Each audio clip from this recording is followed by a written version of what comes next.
मंगलम भगवान वीरो मंगलम गौतमोगणी मंगलम कुंद कुंदायो जैनधर्मोस्तु मंगलम सर्वमंगलमांगल्यम सर्वकल्याणकारकम प्रधानं सर्वधर्माणां जैनं जयतुशासनं सहजानंद चैतन्य प्रकाशाय महीयसे नमो अनेकांत विश्रांति महिमने परमात्मने। आचार्य कुंद कुंद देव द्वारा रचित ये पंचासिका संग्रह नाम के ग्रंथ में मोक्ष मार्ग प्रपंच अधिकार है और 9 पदार्थों के वर्णन में मोक्ष तत्व की व्याख्या चलती है। 150 और 151 गाथा है। कल अपनी बात यहाँ तक आई थी कि पहले मिथ्यात्व टलता है, तो कैसे टलता है कि मिथ्यात्व का नाश किया। नाश कैसे किया कि स्वरूप का आलम्बन लिया तो मिथ्यात्व की पर्याय जो पर्याय प्रति पर्याय में उत्पन्न होती थी वह अब नहीं हुई, तो मिथ्यात्व चला गया, टल गया, नाश हो गया। उसी प्रकार आगे जब स्वरूप का और अवलंबन लिया तो ज्ञानी को राग द्वेष का नाश होता है, यानी स्वरूप के आलम्बन में राग द्वेष की उत्पत्ति नहीं होती। इस प्रकार ज्ञानी को उसका अभाव होता है। किसका? मोह राग द्वेष परिणाम का।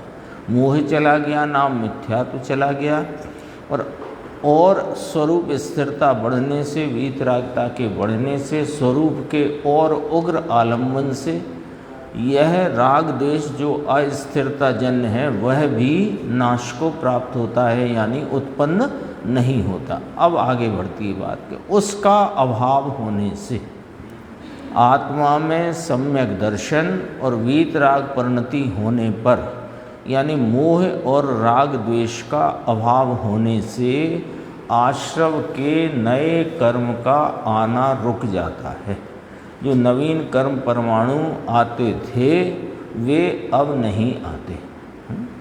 नए कर्म का आना रुक जाने से कर्म का अभाव होता है, नवीन बंध नहीं होता। जीव में फिर कर्म रहता नहीं। क्यों?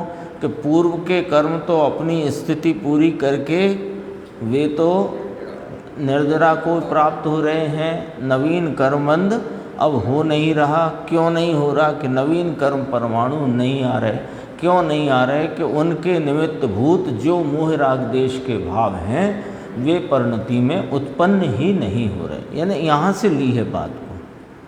तो कर्म का अभाव होने से यह सब निमित्त से बात की है, ध्यान रखना। गुरुदेव बताते हैं ये ध्यान रखना कि ये सारी चर्चा निमित्त पर से की है। ऐसा न समझना कि जीव के मोह राग द्वेष नहीं हुए सो कर्मों को उसने रोक दिया, हाँ कर्म आना रुक गया, ऐसा नहीं। कर्म आना ही नहीं थे और यहाँ जीव के मोह राग द्वेष का परिणाम न हुआ, अपितु वीतराग शुद्ध परिणाम हुआ। और उस शुद्ध परिणाम के होने में, मोह राग द्वेष के अभाव होने में, यानी वो निमित्त नहीं था तो वे नए कर्म नहीं आए। नहीं आए सो रहे नहीं, रुके नहीं, तो कर्म का अभाव होता है। निमित्त से बात है।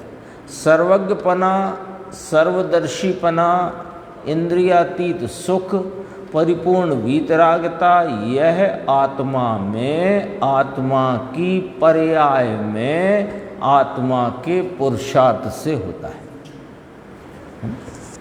क्या बात कहना चाहते हैं यहाँ गुरुदेव अपने को इस एक लाइन में कि सर्वज्ञपना, सर्वदर्शीपना आत्मा में, आत्मा की पर्याय में, आत्मा के पुरुषार्थ से होता है।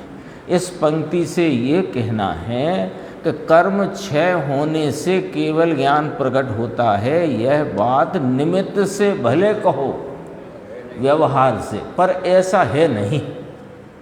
तो कैसा है कि जब आत्मा अपनी उपयोग रूप परिणति के द्वारा अपने उपयोग स्वरूप आत्मा में एकाग्र भाव से परिणमता है, तो उसके अंतर में त्रैकालिक रूप से रहे हुए सर्वज्ञता, सर्वदर्शिता, सुख, आनंद, शांति, वीतरागता आदि परिपूर्ण रूप से वे भाव स्वभाव पर्याय में प्रकट हो जाते हैं। वो आत्मा का पुरुषार्थ है, कर्म की कोई मेहरबानी नहीं है। तो फिर वहाँ क्या हुआ निमित्त में, कि निमित्त में कर्मों का अभाव हो गया, वो उनकी उपादानगत योग्यता से। और जीव के परिणति में जो स्वभाव अंतरंग में त्रैकालिक रूप से रहा है, वो पर्याय में प्रकट हो गया, वह अपनी उपादानगत योग्यता से। कर्म का अभाव होने से ये तो भैया निमित्त लिया है। अब वहाँ से उठाते थे सारी बात जिनागम में निमित्त पर से की, तो लेकिन उसमें निमित्त से की है, तो निमित्त है ऐसा जानकर वह कार्य स्वयं अपने से हुआ यह समझना पड़ेगा ना। तो देखो, कर्म का अभाव हुआ इसलिए, अब यह तो यहाँ निमित्त की बात करते हैं, उसकी शैली है। निमित्त नैमित्तिक रूप से क्या बनाव बनता है, उसकी शैली है ना। समय सार की गाथा, उसमें लिखा समय सार गाथा 191, समझ में आया। संवर अधिकार की अंतिम 2 गाथाएं हैं, उनमें ये बात ली। देखो क्या बात ली, कि जीव के अपने स्वयं के पुरुषार्थ से अपने स्वभाव रूपता का भाव प्रकट होता है।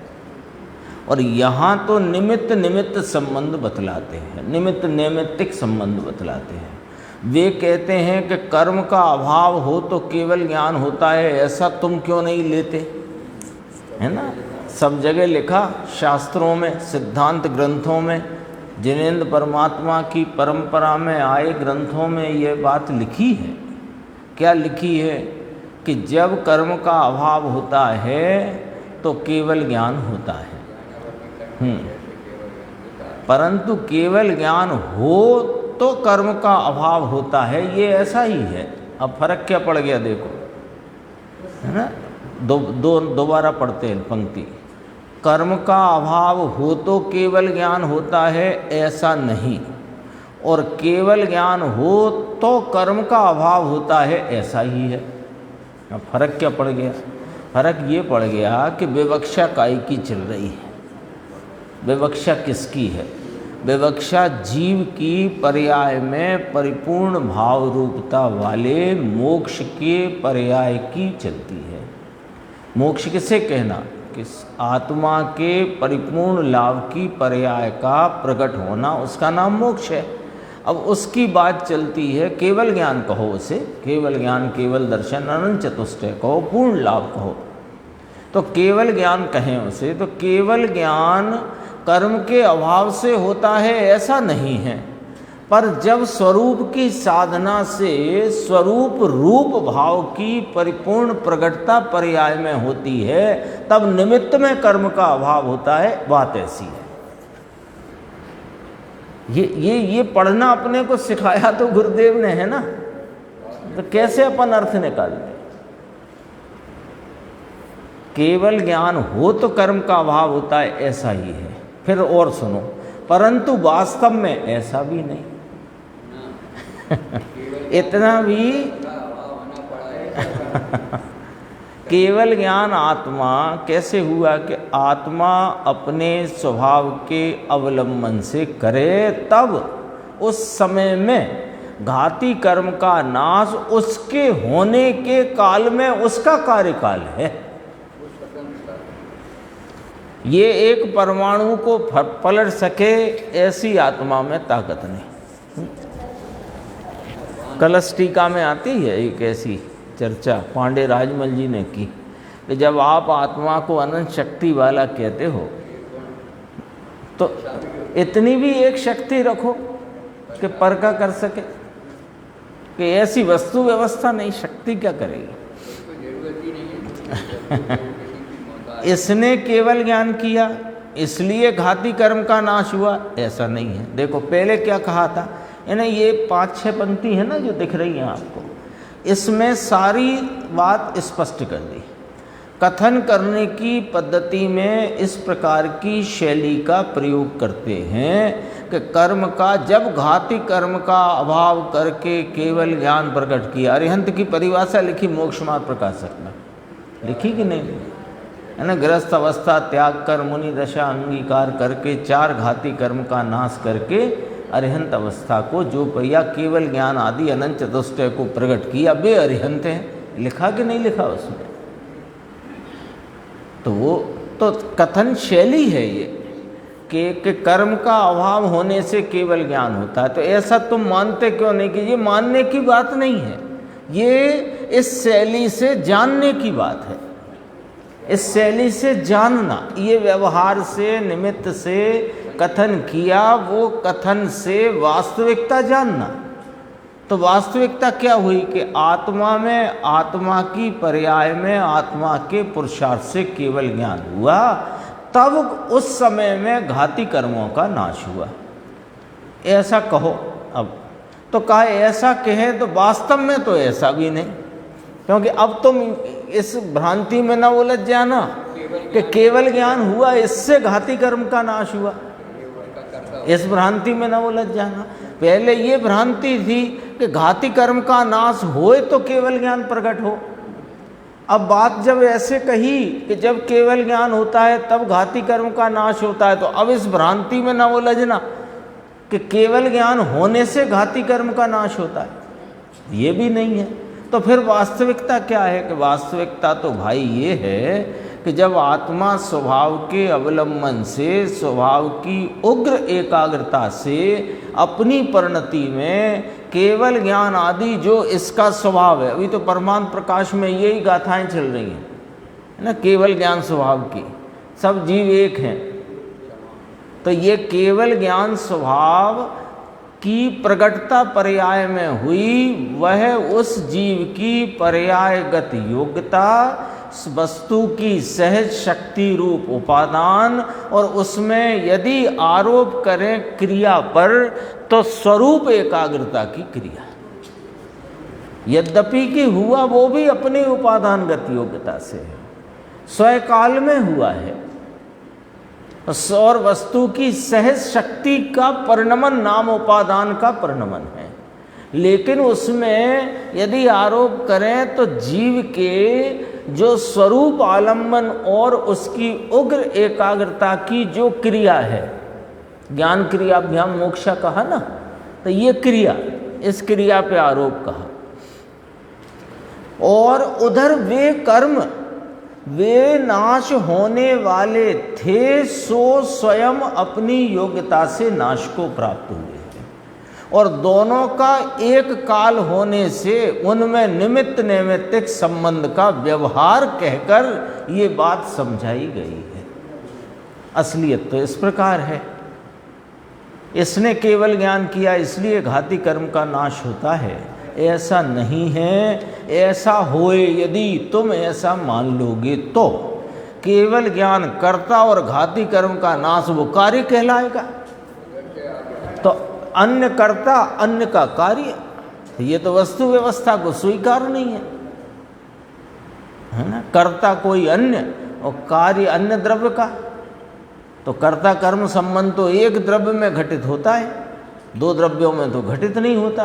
दो द्रव्यों के कार्यों को यदि एक साथ देखा जाए तो निमित्त नैमित्तिक संबंध घटित होता है, कर्ता कर्म संबंध नहीं होता, क्योंकि कर्ता कर्म संबंध का न्याय है व्याप्य व्यापकता का, निमित्त नैमित्तिक संबंध का न्याय है अनुकूलता अनुरूपता का।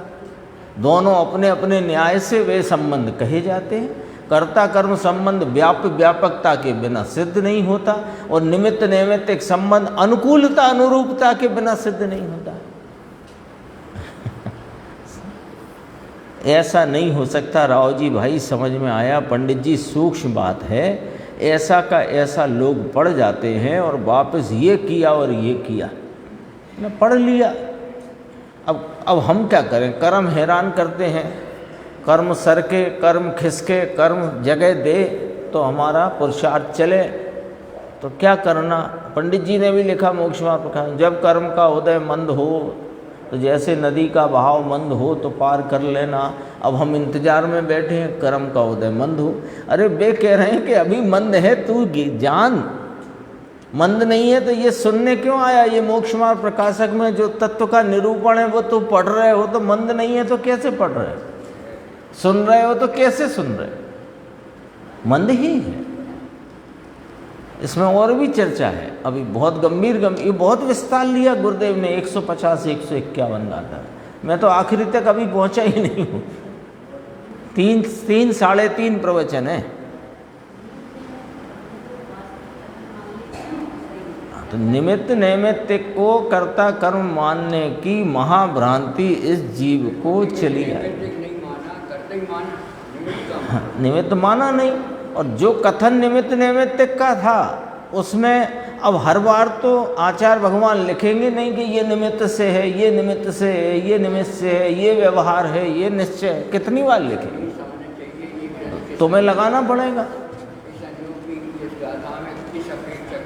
इसलिए गुरुदेव श्री कहते हैं पहले यह है ना, स्वाध्याय के पूर्व पहले कौन सा ग्रंथ है, किस अनियोग का ग्रंथ है, कौन सा अधिकार चलता है, उसमें सूत्र क्या है, सूत्र की उत्थानिका में लिखा होता है कि यहाँ क्या बात कहना है, क्या सिद्ध करना है। फिर वो उत्थानिका पढ़ना, फिर सूत्र पढ़ना, फिर सूत्र का जो अन्वयार्थ शब्दार्थ है वो पढ़ना, फिर टीका पढ़ना, फिर उसका भावार्थ मतार्थ आदि सब ग्रहण करना, तब समझ में आती है एक गाथा। वो इस उन्होंने ही सिखाई है ये सब चीज़। ये पद्धति भी गुरुदेव ने सिखाई कि स्वाध्याय करने के पहले वे बोलते हैं परमार्थ प्रकाश या पंचास्थी का संग्रह गाथा इतनी, कौन सा अधिकार चलता, बीच बीच में बोलते हैं मोक्ष मार्ग प्रपंच नाम विस्तार अधिकार। तो वो सब अपने ख्याल में रखना पड़ेगा, कहाँ से चर्चा चलती है, क्या विषय चलता है, कौन सा अधिकार है, सूत्र में क्या सिद्ध करना है। अन्यथा वो अपन उसके वास्तविक अभिप्राय मर्म को नहीं समझ सकते। अगला पेज है 68 पेज है, हाँ वो भी बताते हैं साथ के साथ। 68वां पेज देखो, आश्रव भाव का अभाव होता है। पहले क्या कहा, जब जीव स्वरूप का आलम्बन लेता है तो मिथ्यात्व का नाश होता है और स्वरूप के विशेष आलम्बन से अस्थिरता जन राग देश का अभाव होता है। इस प्रकार जो मोह राग देश कर्म आश्रव के निमित्त भूत हैं, जीव के भाव भूत मोह राग देश जो कर्म आगमन में निमित्त हैं, उनके अभाव होने पर नवीन कर्मों का आगमन नहीं होता, यानी आश्रव भाव का अभाव होता है। अर्थात कि रज कणों का आना होता नहीं। आना होता नहीं अर्थात आने के योग्य थे ही नहीं। हाँ, वहाँ तो वे तैयार बैठे थे, अब इनने वीतराग परिणाम कर दिया तो बेचारों को लौटना पड़ा। ऐसा नहीं है, आने के योग्य थे ही नहीं। रजकण आने वाले थे और इसने राग देश का अभाव किया, इसलिए उन्हें आने से रोक दिया, ऐसा नहीं है। राव जी भाई बहुत समझने की बात है। ये वास्तव में ये जो व्यवस्था है ना, ये 7 तत्व 9 पदार्थ की और उसमें निमित्त नैमित्तिक व्यवस्था से जो पूरी शैली से बात को समझाया है, उस समझने की इसी रीति से समझने की जरूरत है। यहाँ पूरी पर्याय की स्वतंत्रता बतलाते हैं, एक दूसरे का निमित्त नैमित्तिक पना बतलाते हुए कर्ता कार्य पना नहीं, निमित्त नैमित्तिक बतलाते हुए फिर बोला कर्ता कार्य नहीं। नहीं तो आत्मा ने मोह राग देश का नाश किया इसलिए कर्म आने से रुक गए, यानी आते थे सो रुक गए।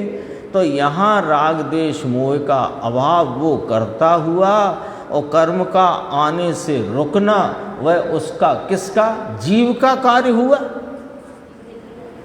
तो ऐसा है नहीं।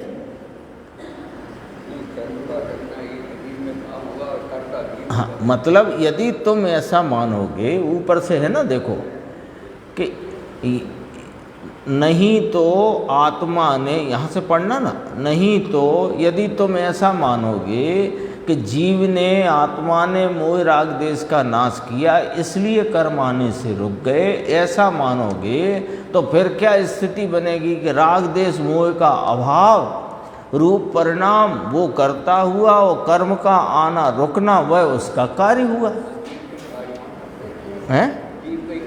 हाँ, तो जीव का कार्य मान लिया तुमने, अथवा जीव ने अजीव का कार्य कर दिया ऐसा मान लिया। भूल हो गई ना।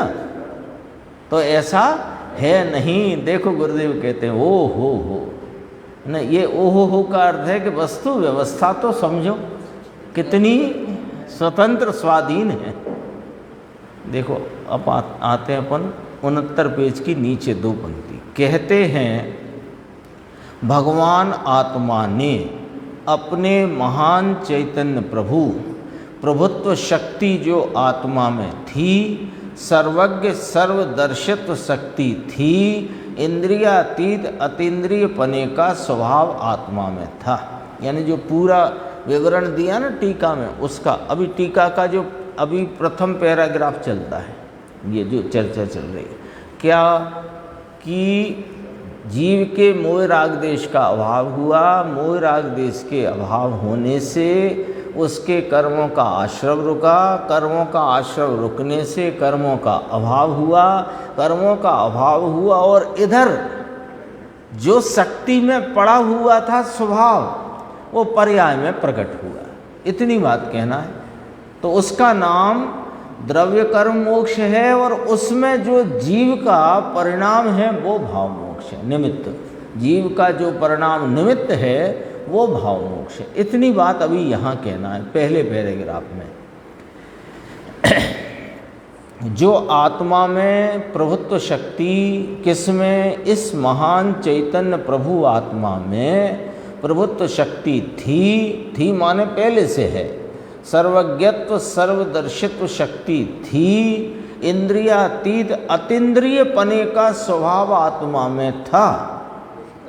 उसके अवलंबन से उसमें एकाग्र होकर उसने सर्वज्ञ पना सर्वदर्शी पना पर्याय में प्रकट किया।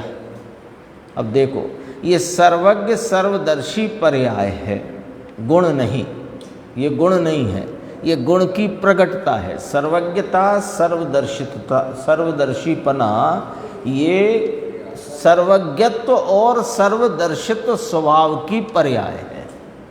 ठीक है। अब कहा अव्ययवाद, ये भी पर्याय है। पर्याय में कोई विघ्न नहीं रहा, ऐसी पर्याय, उसका नाम अव्ययवाद पर्याय। बाधा पीड़ा न रही, ऐसी पर्याय प्रकट की भगवान आत्मा ने अपने स्वतंत्र आश्रय से, स्वभाव के आश्रय से ये पर्याय प्रकट की। फिर नीचे 5 पंक्ति छोड़ के इंद्रिय व्यापारातीत आई गई ऊपर बात। इंद्रियातीत तो इसका स्वभाव था।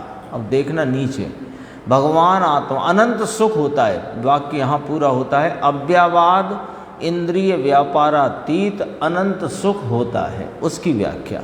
भगवान आत्मा में एक सुख नाम की शक्ति है, गुण है, वह स्वभाव है वस्तु का, वह व्यक्त रूप से अनंत सुख पर्याय में प्रकट होता है, उसे भाव मोक्ष कहा जाता है। यानी यहाँ जीव की पर्याय में स्वरूप आश्रय से, स्वरूप की एकाग्रता से जो स्वभाव त्रैकालिक रूप से वस्तु में विद्यमान है, उसकी व्यक्तता प्रकटता पर्याय में जो होती है, उस भाव को भाव मोक्ष कहा, और निमित्त में जो कर्मों का अभाव हुआ 4 का या 8 का, उसे द्रव्य कर्म मोक्ष कहा। यहाँ तक की बात है। अभी बाद में और बात करेंगे, अभी इतनी बात समझना।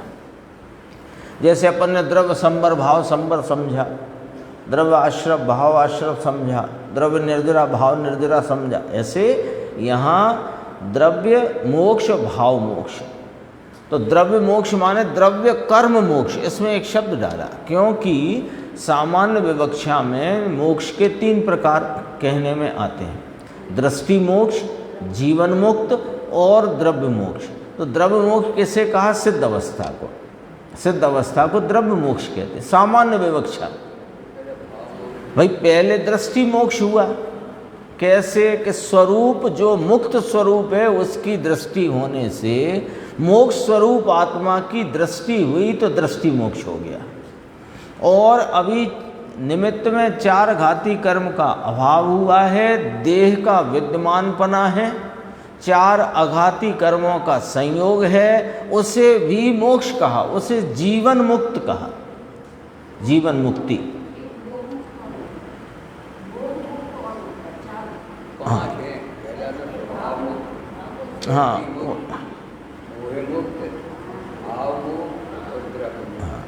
वो विवक्षा में 5 हैं, पर अपन उसको 3 में लो मुख्य। तो दृष्टि मोक्ष, जीवन मुक्ति और वो जो द्रव्य मोक्ष कहा, जब सर्व प्रकार से कर्मों का क्षय संयोग से हो गया, छूट गए, नाश हो गया, सिद्ध अवस्था को ऐसे कहते।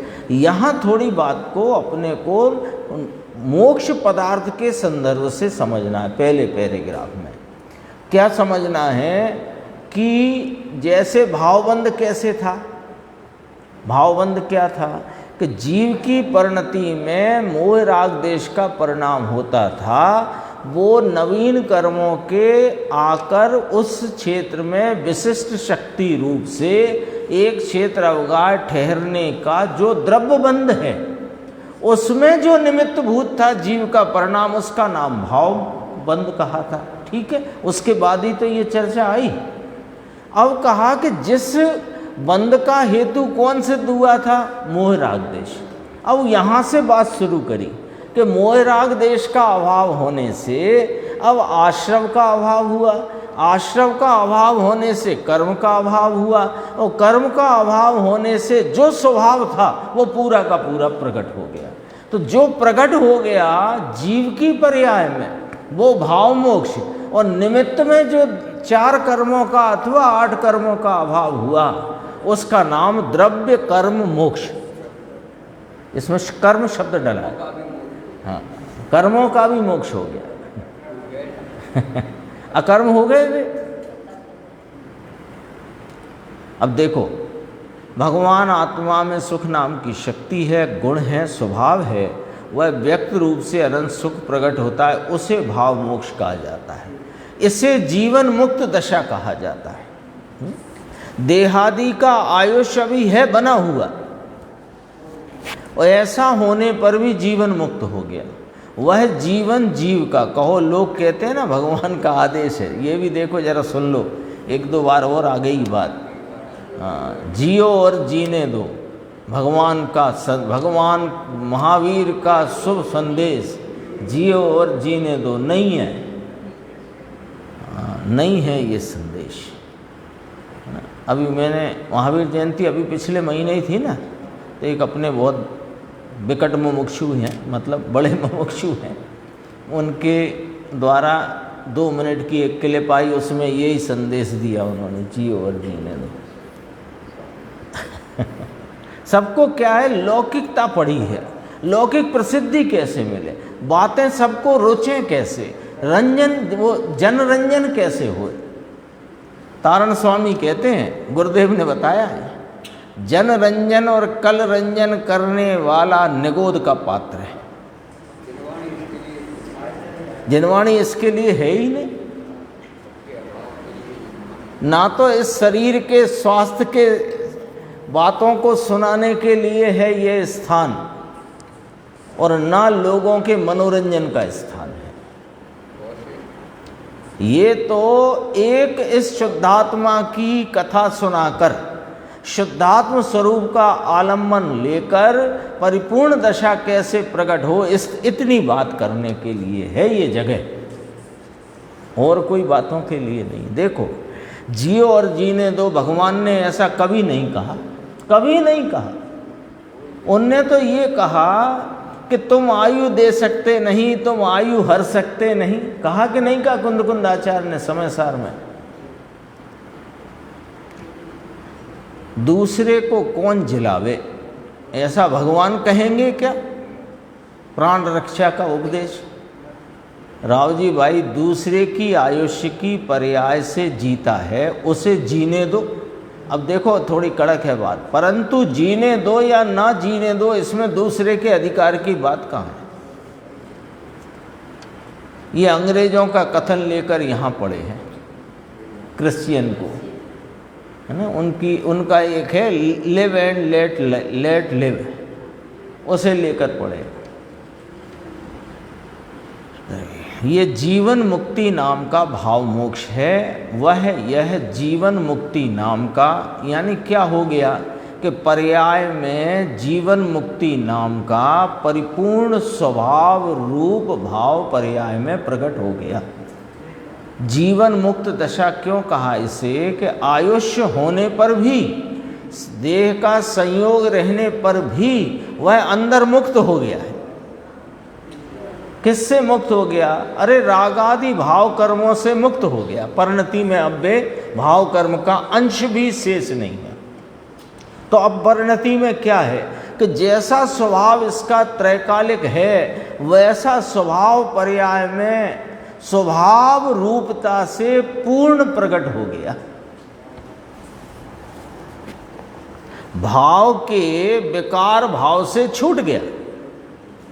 भाव के विकार भाव माने भाव कर्म, जैसे अपन भाव कर्म कहो, मोह राग देश कहो, विकारी परिणाम कहो, अशुद्धता कहो, रागादि भाव कहो, उससे छूट गया और भाव मोक्ष दशा प्रकट हो गई है। उसे यहाँ जीवन मुक्ति नाम का भाव मोक्ष ऐसा कहा। नीचे फुटनोट है, जीवन मुक्ति माने जीवित रहते हुए मुक्ति। जीवित का अर्थ है देह होने पर भी मुक्ति। जीवित तो चैतन्य प्राण से सदैव है, जीवित का अर्थ है देह होने पर, है ना। अपन जो जन्म मरण जीवन कहते हैं वो देह के संयोग वियोग और देह के रहने से जीवन कहते हैं सामान्य, है ना। व्यवहार से ग्रंथों में भी कहा 10 प्राण से जीता है, तो वो वाला जीवित लेना है, यानी देह के होने पर भी मुक्ति। समझ में आया? अब बात थोड़ी बारीक आती है। यहाँ तक की बात अपने समझ में आ गई कि नहीं आ गई, है ना। मोह राग देश के परिणाम का अभाव होने से कर्म आश्रव का अभाव हुआ, कर्म आश्रव का अभाव होने से कर्म का अभाव हुआ, और यहाँ पर उससे नहीं, वो तो निमित्त में बात सुनाई, और यहाँ पर जैसा त्रैकालिक अपना अनंत बेहद स्वभाव है वो पर्याय में परिपूर्णता से प्रकट हो गया। भाव कर्म रूप जो अशुद्धता थी वो सर्वथा नाश को प्राप्त हुई। इसका नाम भाव मोक्ष है। और वे 4 अथवा 8 कर्मों का नाश हो जाना, 4 की बात लेना है जीवन मुक्ति के संदर्भ में, देह होने पर भी। तो 4 कर्मों के नाश हो जाने को द्रव्य कर्म मोक्ष कहा। और उसमें निमित्त भूत कौन? अनुकूलता का आरोप अब किस पर रखें कि वह जीव की परिपूर्ण वीतराग और परिपूर्ण आनंद रूप अवस्था की प्रकटता वह भाव मोक्ष है, और वह द्रव्य कर्म मोक्ष में निमित्त भूत है, जो कि परम संबर रूप है। अब उत्थानिका से मिलाओ, उत्थानिका दोबारा सुनाते हैं। द्रव्य कर्म मोक्ष के निमित्त भूत परम संबर स्वरूप भाव मोक्ष के स्वरूप का यह कथन है। ये उत्थानिका में था, यही पंक्ति ऐसी की ऐसी, है ना। तो उसकी चर्चा हो गई। अब बात आगे बढ़ती है। यह पेज नंबर है 71। यह जीवन मुक्ति नाम का भाव मोक्ष है, ऐसा आपने फरमाया। फिर स्वयं टीकाकार आचार्य ने प्रश्न उपस्थित करा खुलासा करने के लिए। किस प्रकार इसका नाम भाव मोक्ष कहा आपने? इतनी पूरी बात सुनाई ना, और आपने जो बात सुनाई वो तो निमित्त नैमित्तिक शैली से बताई, और जीव की है ना इंद्रिय व्यापारातीत अव्ययवाद अनंत सुख की प्रगटता वाली पर्याय को भाव मोक्ष कहा, उसे जीवन मुक्त दशा भी कहा। तो हम पूछ रहे हैं, टीकाकार आचार्य स्वयं कहते हैं, हम पूछ रहे हैं कि किस प्रकार आपने इस दशा को भाव मोक्ष कहा? इस दशा को आपने किस प्रकार, किस न्याय से आपने इसको भाव मोक्ष कहा? ऐसा यदि प्रश्न किया जाए तो स्वयं प्रश्न रखा। अब आचार्य देव कैसी शैली लेते हैं, अब जरा गुरुदेव की बात को ध्यान से सुनना यहाँ। अब आचार्य देव कैसी शैली लेते हैं? अरे कि जिसे यह समझने की जिज्ञासा हो कि देह के रहते हुए भी आपने वह इंद्रिय व्यापारातीत अव्ययवाद अनंत सुख की पर्याय में प्रगटता रूप भाव को भाव मोक्ष कहा, और उसे जीवन मुक्ति नाम का भाव मोक्ष कहा। तो वो आप हमें समझाओ कि आपने ये वाली बात किस न्याय से कही? पॉइंट समझ में आया कि नहीं आया? प्रश्न क्या है? स्वयं रखा आचार्य भगवान ने। यदि ऐसा प्रश्न किया जाए तो उसका जवाब क्या होएगा, ये प्रश्न रखा। अब देखो गुरुदेव कहते हैं, ये कौन को समझ में आएगा कि जिसे समझने की जिज्ञासा हो, उसे हम कहते हैं बेगारी रूप से बात सुने, उसके लिए हमारा कथन नहीं है। इसमें थोड़ी चर्चा है स्वाध्याय के संदर्भ में, कैसे अपने को सुनना, समझना, पढ़ना चाहिए, वो चर्चा है, थोड़ा देखना है। बेगारी रूप से बात सुने, उसके लिए हमारा ये कथन नहीं है। प्रश्न उठाया है कौन ने? आचार्य महाराज अमृत चंद्र आचार्य ने स्वयं। क्या प्रश्न उठाया? कि यह जीवन मुक्ति नाम का भाव मोक्ष है, ये जीव की पर्याय है, सो किस प्रकार है ये? इसे आपने मोक्ष शब्द, मोक्ष संज्ञा किस प्रकार दे दी? ऐसा प्रश्न किया जाए, ऐसी तुझे यदि जिज्ञासा हो, ऐसे शिष्य को कहते हैं, तो हम जिज्ञासावंत को ये बात समझाई जाती। अब एक प्रश्न किया सभा में से कि साहब ऐसा भी हो सकता है कि आत्मा की बात बेगार रूप से सुने? ये प्रश्न किया सभा में, श्रोता ने प्रश्न किया। हाँ। तो साहब ऐसा भी हो सकता? उसने ऐसे पूछा कि हम तो साहब जिज्ञासा से रोज सुनने आते हैं आपके, है ना, वचन तत्व की बात, तो ऐसा भी हो सकता है क्या कि आत्मा की बात बेगार रूप से सुनता हो कोई? तो गुरुदेव श्री ने कहा हाँ, बहुत अधिक बेगार रूप से। क्या कहें, कैसी बेगार करता है ये सुनो। चलो गांव में है तो सुने।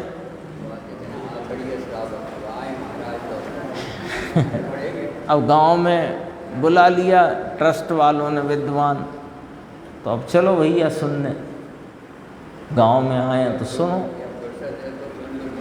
सब ले लिया गुरुदेव। चलो गांव में है तो सुन लो।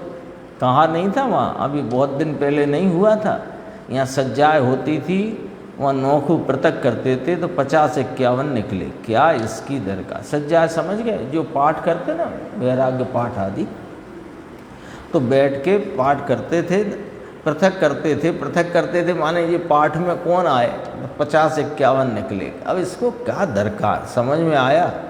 यहाँ तो तुमको हो वैसा तुरंत जवाब आया, है ना। गुरुदेव ने पूछा, उसने पूछा ना, आत्मा की बात बेगार रूप से सुनता है, तो यहाँ तुरंत जवाब आया। क्या जवाब आया? कितने ही ऐसा कहें, चलो अपने टाइम है तो टाइम सर सुनना। अब हमने तो नियम लिया ऐसा स्वाध्याय का, प्रतिदिन की स्वाध्याय का नियम, चलो घंटा पूरा करना है। और सुनो, घर में बैठे क्या कर रहे हैं, चलो वहीं चले। घर में भी क्या करेंगे बैठे बैठे, चलो वहीं चलते हैं। ये तत्व ऐसे नहीं है ग्रहण हो सकता है, ये बहुत कीमती चीज है।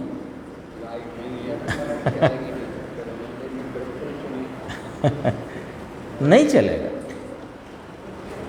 समय। अब हम तो जाते ही हैं, रोज ही जाते हो, काय को जाते हो, सो नहीं आए, घर में बैठे क्या करें। ये नहीं मिलता ऐसे, इसकी बहुत कीमत करना पड़ती है, इसकी इतनी कीमत करना पड़ती है कि ये ऐसी बेचैनी से प्राप्त होता है कि ये तत्व यदि हमारे समझ नहीं आया तो हमारा ये भव बेकार चला जाएगा, क्योंकि इसके समझे बिना तत्व दृष्टि नहीं हो सकती है। इतनी अंदर में जिज्ञासा दरकार हो, तब ये बात समझ में आती है। हाँ, व्याकुलता तत्व सब में है ना, अंदर में लगना चाहिए कि ये ऐसा कोई अलौकिक तत्व जो कोई पुण्य से मिल गया है, बहुत भवों का पुण्य संचित होकर उदय में आया, तो ये तत्व ज्ञान की बात मिल गई। गुरुदेव कहते हैं ना, भाग्यशाली होए तेने तो काणमा सामड़वा मल। तो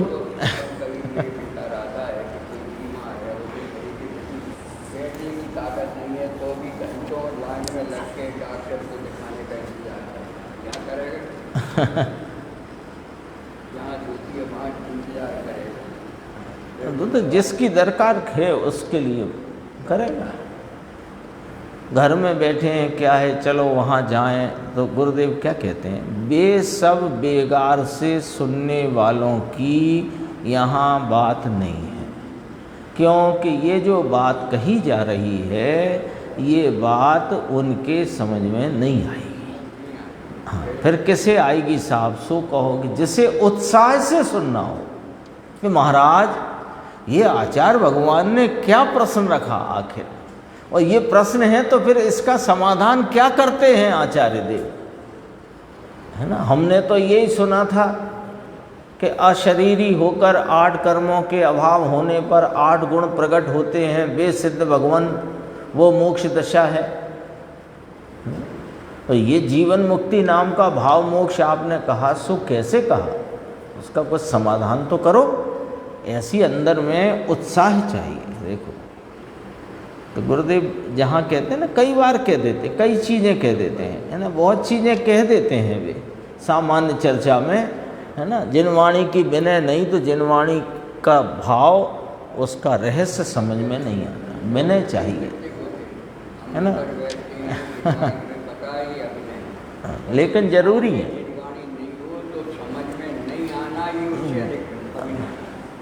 क्या हुआ, कोटा में गुरुदेव ने गाथा चलाई तो इतने ग्रंथ नहीं थे, बहुत भीड़ थी, हजारों की संख्या में। कोटा शिविर में गर्मियों के दिन थे। तो चौपानियाँ छपाए, चौपानियाँ होते ना, अखबार छपता है जैसे, एक साथ बड़े पन्ने पे 1 2 3 4 5 6 7 8 पन्नों में वो गाथा टीका आदि उसमें छपाकर वितरित किए कि भाई सबके सामने वो रहे। अब जैसे अपने अब तो ये साधन हो गए, पहले नहीं थे, तो वो चौपानियाँ छपा करके सबको बांटी। अब कोई गर्मी लगे तो उससे हवा करे, अभी ना है, यानी कई चीज़ें हो जाती हैं तो वो अभी आ गई ध्यान में तो कह देते हैं। गुरुदेव ने ही बताई है। ये अपने पास 2 पुस्तक है, बेंच पर टेबल पर 2 पुस्तक है। पूजा के समय विधान की है, एक पूजा की है। स्वाध्याय के समय मान लो एक गुरुदेव श्री का प्रवचन की है, एक मूल ग्रंथ की, कोई भी हो सकती है 2 पुस्तक। अब 2 पुस्तक में एक पुस्तक का प्रयोग पढ़ने में करे और दूसरी पुस्तक का उपयोग पेपर वेट में करे, ये भी अविनय है जिनवाणी की। रूमाल रखे हो, बहुत सी बात नहीं चलेगा भैया। ये बहुत अंदर में दरकार जिज्ञासा, तीव्र जिज्ञासा और बहुत विनय बहुमान सब चाहिए। देखो फिर से कहते हैं, है ना, ये बात थोड़ी है, समय में ये लेते। देखो यहाँ जो भाव विवक्षित है, विवक्षित है माने कथन में कहा जा रहा है। भाव शब्द, भाव मोक्ष, ऐसे शब्द कहा ना, भाव मोक्ष, तो भाव पे देखो इन्वर्टेड कोमा लगाए। यहाँ जो भाव शब्द यहाँ कहा जा रहा है, कहना चाहते हैं भाव शब्द, उस भाव का अर्थ अब हम तुम्हें समझाते हैं।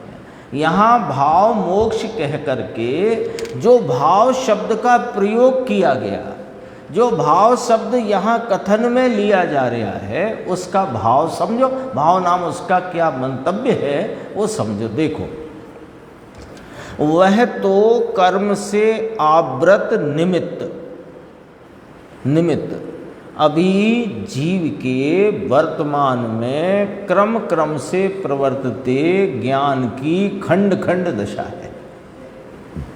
उसमें कर्म का आवरण निमित्त है, तो उस खंड खंड दशा को कर्म आवृत दशा कहने में आया।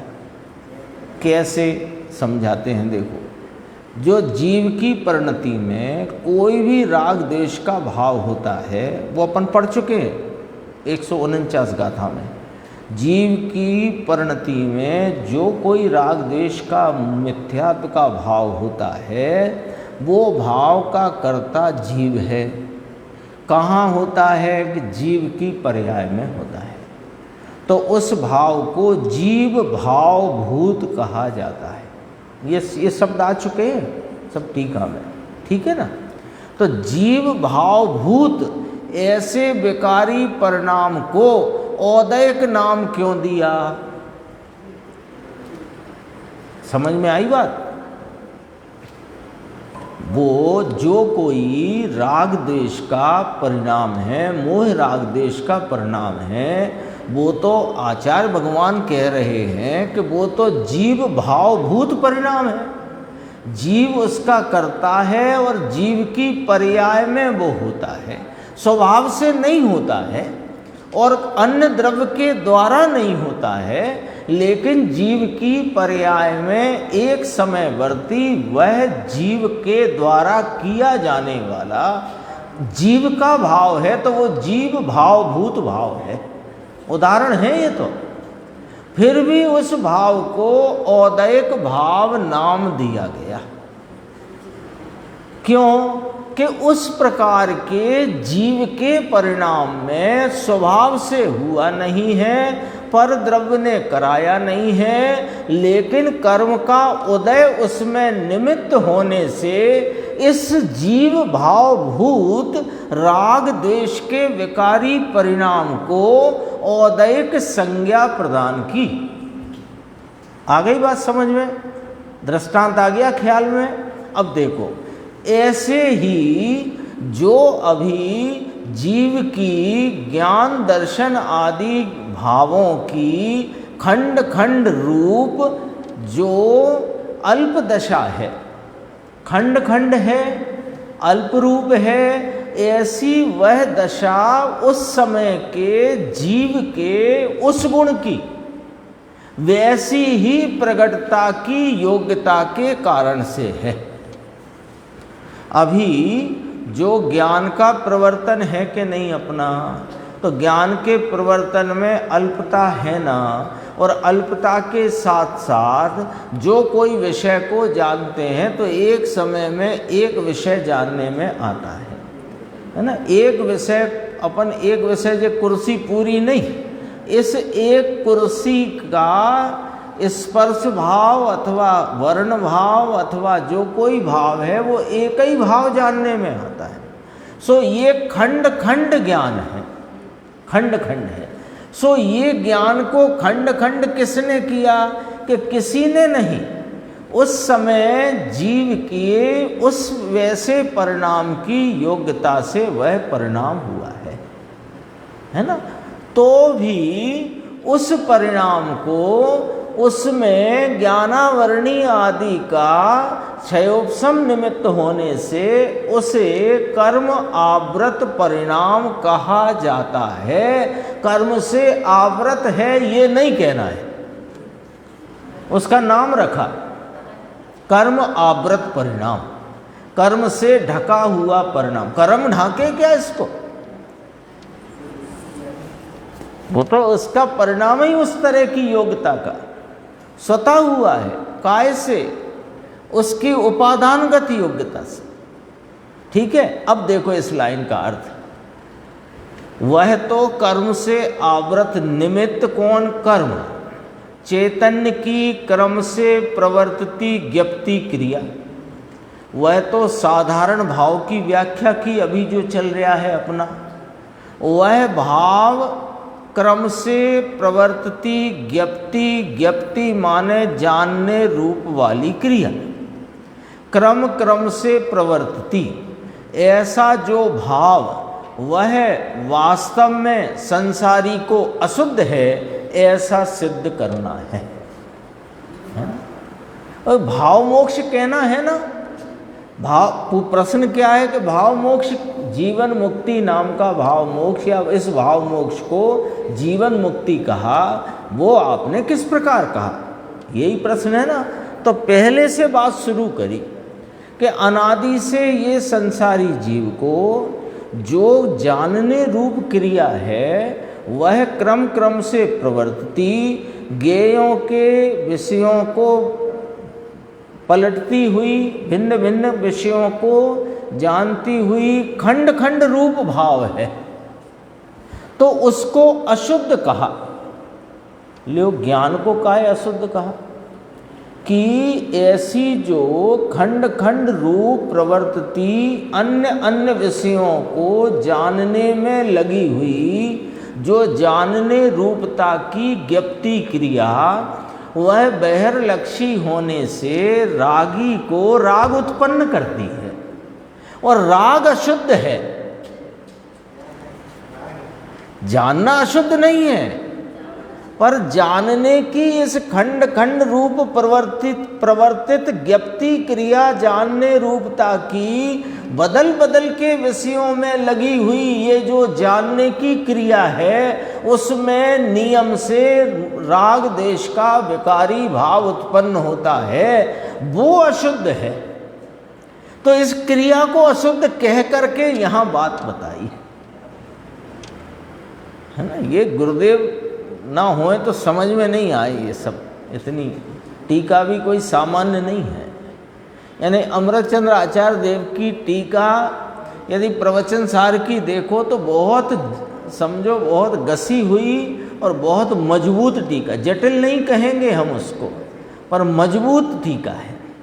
ऐसे ही पंचास्तिकाय की टीका एकदम मजबूत।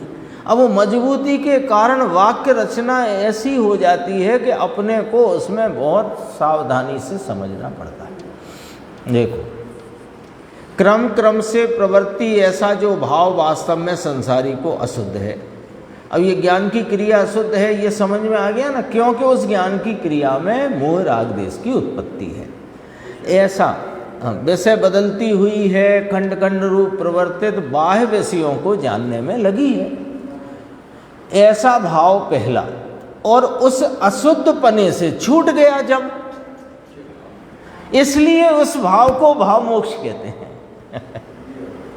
आया पॉइंट, आया समझ में? प्रश्न क्या था?